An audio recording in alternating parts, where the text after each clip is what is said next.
তুমি পৃথিবীতে রোজা রেখেছো, কিন্তু তোমার রোজা একটাও হয় নাই। ৩০ দিন রোজা রাখলেন, তারপর যদি কিয়ামতের দিন জানতে পারেন একটাও রোজা কবুল হয়নি, ভাবতেই কি বুকের ভেতরটা কেঁপে ওঠে না? ভোর থেকে সূর্যাস্ত পর্যন্ত ক্ষুধা সহ্য করেছেন, তৃষ্ণা সহ্য করেছেন, ক্লান্তি সহ্য করেছেন, লুকিয়ে কিছু খাননি, গরমে পুড়েছেন, তবুও রোজা ভাঙেননি।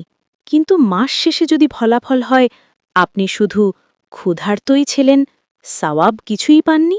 রাসূলুল্লাহ সাল্লাল্লাহু আলাইহি ওয়াসাল্লাম সতর্ক করে বলেছেন, কত রোজাদার আছে যাদের রোজার বিনিময়ে ক্ষুধা ছাড়া আর কিছুই জোটে না। সুনানে ইবনে মাজা ১৬৯০। কারা তারা?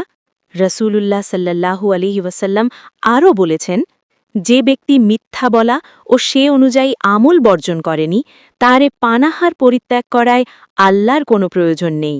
সহি বুখারী ১৯০৩। অর্থাৎ রমাদান শুধু না খেয়ে থাকার নাম নয়, রোজা শুধু পেটের না, চোখের রোজা, জিহ্বার রোজা, হৃদয়ের রোজা। মিথ্যা বললে রোজা ক্ষতিগ্রস্ত হয়, গীবত করলে রোজা দুর্বল হয়, গালি দিলে রোজার সৌন্দর্য নষ্ট হয়, হারাম উপার্জন করলে রোজার আত্মা শুকিয়ে যায়। বাইরে আমরা রোজাদার, কিন্তু ভেতরে যদি আগের সেই মানুষই থাকি, তাহলে রমাদান আমাদের কি দিল? রমাদান আসে আমাদের বদলাতে, রাগ নিয়ন্ত্রণ করতে শেখাতে, ভাষাকে পরিষ্কার করতে শেখাতে, আচরণকে সুন্দর করতে শেখাতে।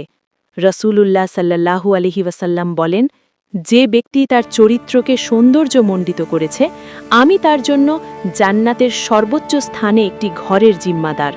সুনানে আবু দাউদ ৪৮০০।